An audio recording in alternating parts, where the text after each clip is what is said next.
Good evening, I'm Tom Yamas in Washington, and we are coming on the air as the event on the National Mall has been pushed back yet again over severe weather. For the past hour and a half, thousands have been sheltering in place after being evacuated. That includes families with children uncertain of what comes next.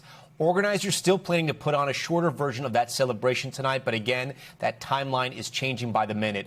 Our team tonight spread out at celebrations across the country on this July 4th.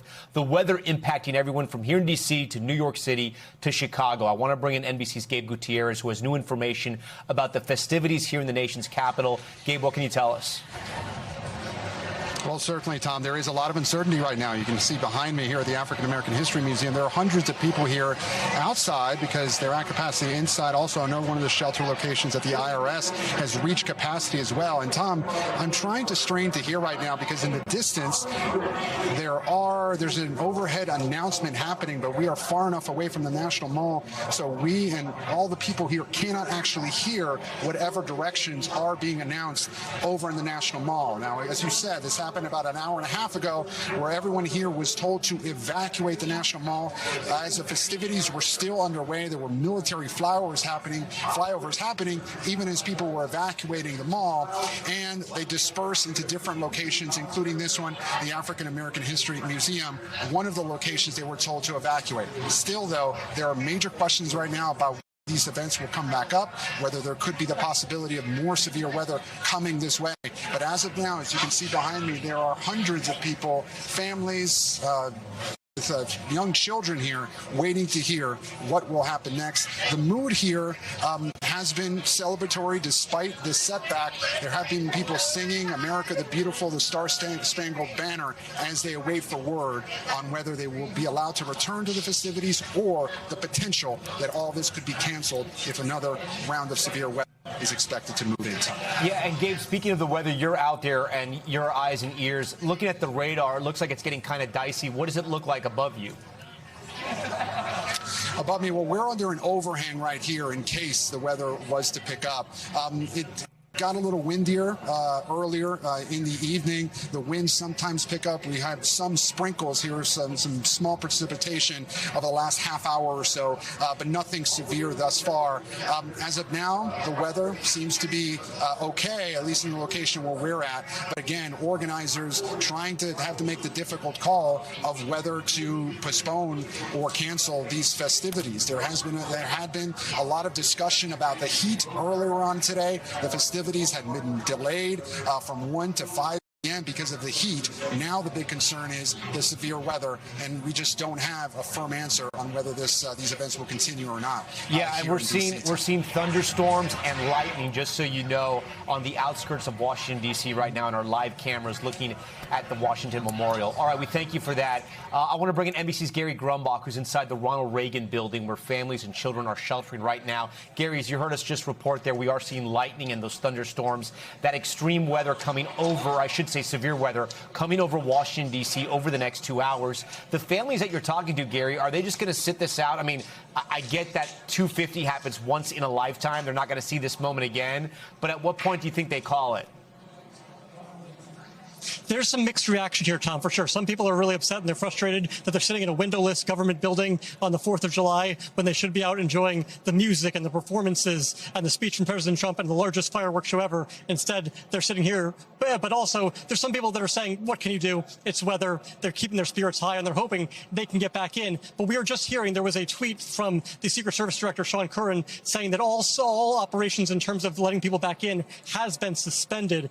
So the magnometers, the dozens of them that we saw out there, have been broken down and have been suspended. So anybody who's outside is outside of that secure hard perimeter that was set up by the Secret Service, and anybody who's still inside can remain inside there. So it's unclear what that means for the rest of the actual event, whether or not the event will actually go on as scheduled or as planned in the coming minutes or hours. But that is the latest we have from the Secret Service Director. In terms of people here, they've traveled hours and from across the country, from California to Florida to North Carolina, to be here just for this event. And now they spent 4 or 5 or 6 hours in line in the heat in the middle of the day to get into the Great American State Fair or to get into Salute to America. And now they're here in a lovely air-conditioned, windowless government building. And so certainly there are some emotions that are all over the place here, Tom. Yeah, Gary, just sort of explain to me the free flow of information out there. Not everyone is on X there, so are you the one sort of updating people if they're not getting the updates on their phone? How are they sharing information on whether this thing will reopen? Yeah, everyone's coming to us because we're one of the only members of the media here, and they're coming to us asking us what we know, and we don't know a whole lot more than they know, right? And so I think there is just a huge information gap as it relates to what organizers are putting out publicly. Perhaps it's because organizers just haven't figured out exactly what they want to do yet. Perhaps they're talking to some high-level government officials about what exactly will happen next year, but certainly a lot of folks just on their phones trying to get any piece of information they can here, Tom. We're going to stay positive out here. Not looking great, though, from the sky cams we're seeing around Washington, D.C. right now. I want to bring in NBC's Sam Brock, who is in New York City on the East River for us with some new information because the weather also affecting the Macy's fireworks show tonight. Sam, what can you tell our viewers? Tom, the severe weather now is part of the storyline. Macy's only about 15 or 20 minutes ago announcing that the fireworks show will start at 9:02, which is 25 or so minutes earlier than it was expected. Over my shoulder, of course, is the Brooklyn Bridge. We're right the East River here. You can probably hear all of the activity around me. You might even hear some fireworks as tests going off. There's a special pyrotechnic show that's going to be brand new just for this year as well. 20,000 different pyrotechnic effects, a laser show, and so many people out here right now, Tom, as the skies are darkening. Come with me for a second. We've had to use weights and sandbags to keep our equipment down because the wind has really picked up. Over this shoulder here, that's Pier 17 at South Street Seaport. We're going to zoom in for a second. You'll see thousands of people standing out there on the pier. They were part of a lottery of 100,000 people. Right now, I am hearing police officers, though, scream, "Guys, let's go." I don't know if that's indicative of the fact that they're planning to move the people that are actually out here to observe the show from the highway where we're standing. We're on the FDR right now. This is a roadway that lines the east side of New York City. Come with me for a second and check this out.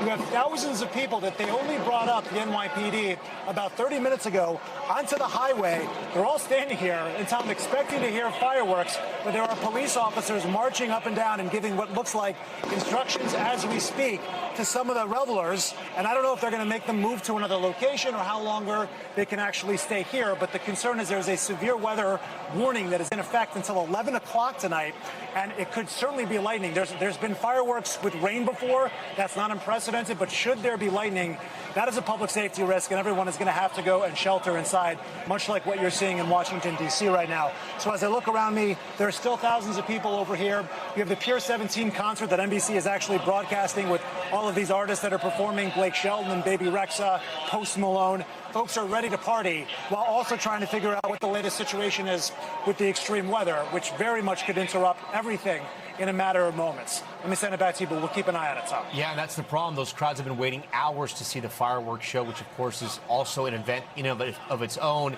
And now they're being told to sort of scatter if those storms come in. Sam, stand by for us. We thank you for that.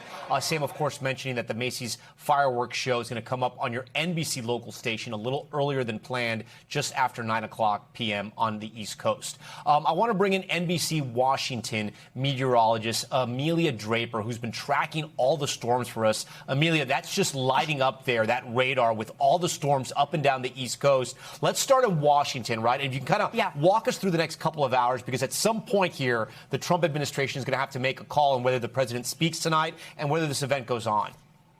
Yeah, and unfortunately, right now we're tracking rain moving into Washington, into the National Mall, and it's only going to get more intense over the next 30 minutes. And then I think we're going to be dealing with light to moderate rain until potentially up until midnight. So a lot of questions as to how that's going to impact the fireworks display tonight. Now, the severe weather is east and south of Washington, but that doesn't mean that heavy rain and a few thunderstorms will not be moving in. In fact, timing it out, the closest thunderstorm to Washington is about 30 miles to the south and west, down around the Quantico area, if you're familiar. So again, that heavy rain starting to move closer to Washington. So while we haven't really seen any severe weather here today for our 4th of July just yet, we are starting to now see the conditions deteriorate with the rain starting to intensify just back to the west and that heavier rain moving into Washington. And talking about the temperatures today, this is the hottest 4th of July we've ever seen here in Washington, hitting a high temperature today of 102 degrees, the old record set all the way back in 1919. So the weather here not looking great.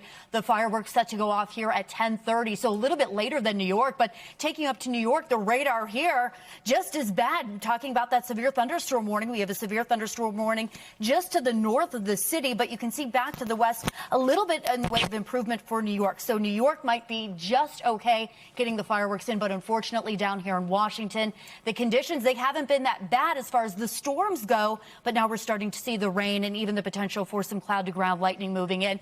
Not tracking any severe weather that will be moving into the National Mall, but still, you don't want to have folks out there, of course, when you're dealing with some thunderstorms moving through the area. Yeah, they're going to have to really try to thread the needle there in New York and Right. try to make it. But again, these weather systems are moving so fast. Amelia, we thank you for that. I want to bring in NBC's Maggie Vespa a little further out west in Chicago, camped out at the celebration on the city's famous Navy Pier. Maggie, I know the weather affecting celebrations over there as well. Yeah, Tom, that's right. But I got to tell you, far be it from me to give the National Mall advice, but it might be worth installing a roller rink for future situations just such as this. I mean, as far as backup plans go, when everybody had to cram inside when the storms moved in about 2 hours ago, this one is pretty awesome. You can see the families here obviously having a blast while we wait for the storm system to move out. And by the way, speaking of, we're going to walk outside because they just told everybody that it's kind of newly safe to go back outside here at Navy Pier. We're kind of thankfully on the back end of that storm system. You can see people out here. It's still light. It's still sprinkling. Hi, everybody. Happy 4th. Aren't we glad the rain stopped? Yeah! We love it. Okay, so we're out here on Navy Pier. If you've been here before, you know this is right on the shore of Lake Michigan. The fireworks still go at 10 o'clock local time, 11 o'clock Eastern, and they just, here's looking on the bright side, relit the Ferris wheel here at Navy Pier. America 250 lit up. It's operational once again. People can get back on the Ferris wheel, enjoy the night. So hopefully, Tom, things go on as planned, and maybe that's kind of, you know, a good sign for the rest of the country on this historic holiday. Yeah, Maggie, the crowds out there where you've been in Navy Pier, I mean, Chicago, obviously a great city, especially in the summertime. Were they as large as we're seeing in other parts of the country with the celebrations we're seeing on the East Coast? They were really big. We had thousands here, but keep in mind, we're still hours ahead of the fireworks show. I will point out a lot of suburbs in the area straight up canceled their fireworks shows tonight, knowing this storm system was coming through. So we think what we're going to see is a lot of people coming from other parts of the metro area here, especially now knowing that the system is cleared up, the weather is much better, and the fireworks here are going on as planned. So, yeah, it's been a massive crowd, and obviously everybody's kind of trickling back out here. So we'll see. All right, Maggie, I just heard from the DJ there on the roller skating rink. I think it's couples only. So if you're interested in that, head to the roller skating rink good. now back inside. Maggie Vespa, we thank you for that. Thank I want to bring in Valerie Castro, who's at a July 4th concert in Philadelphia that's now being evacuated. Valerie? Yeah, Tom, that's right. You can actually hear the announcement going on right now. Safety message. Safety message. Due to approaching severe weather, all persons should move quickly and calmly. Due to approaching severe weather, they're telling everyone to move quickly to the nearest exit. You can see people behind me starting to make their way down Ben Franklin Parkway. The concert stage is down that way, and just beyond that, you can see the dark, dark skies that have been slowly creeping in closer and closer towards the city. We were wondering if weather was going to impact this event. Certainly, it's been hot enough here throughout the day. The last 3 days, the temperatures have hit more than 101 degrees here, so there were some expectations that heat might impact events here, but now the storm seems to be the issue. And again, they are telling people here at the Philly Unity concert event to quickly but calmly go to the nearest exit and seek shelter. No word if this event will be postponed, if it will go on as scheduled later today. But right now they're telling people to evacuate for the time being, Tom. Okay, Valerie Castro, you and your team stay safe out there as they're evacuating yet another parade, another fireworks show on this historic July 4th because of all this severe weather. I want to get back to Gary Grumbach. And as we talk to Gary, I want to show some of the sky cams we have around the nation's capital because, Gary, we were seeing the thunderstorms sort of roll in. We're seeing some of the lightning. But more importantly, on the National Mall, we were seeing almost a blackout. I mean, you could see the stage, but it looked like they've shut off a lot of the lights as well. That lightning, of course, can be dangerous. We are still seeing that lightning right now, Gary, as we're reporting and as we're anchoring the special coverage now. It looks like the thunderstorms could be rolling in at least somewhere near the D.C. area right now. And this is the National Mall here. You can see almost a complete blackout except for the stage right now. They've shut off the lights. It looks like that we're showing some of the crowds and showing some of the aisles that people are going to have to walk down to get into their seats there. You can't tell right now. There are thousands of seats that have been set up there. Unclear what's going to happen. Gary, do you have any updates on your end, and what are the families there telling you if they're going to still kind of wait this out? I'm going to be honest with you, Tom. Everything you just said was news to me, and it's news to everyone in this room, because we are in a windowless room right now. Nobody could actually see or understand any of that, because they are here hoping for the best. They were hoping to get back outside. They're hoping for the storm to pass. They've traveled 5 or 6 or 7 hours to be here in Washington, D.C. for the Salute to America event, to see the Great American State Fair, and now they're here hoping for things to get better in terms of the weather, Tom. Okay, Gary Grumbach, stand by. We are going to be updating as we get information. We're going to bring you more updates as we get them. I'm Tom Yamas. Our coverage of the Sail Forth Parade of Ships continues right now. We thank you for watching, and remember, stay updated on breaking news and top stories on the NBC News app or watch live on our YouTube channel.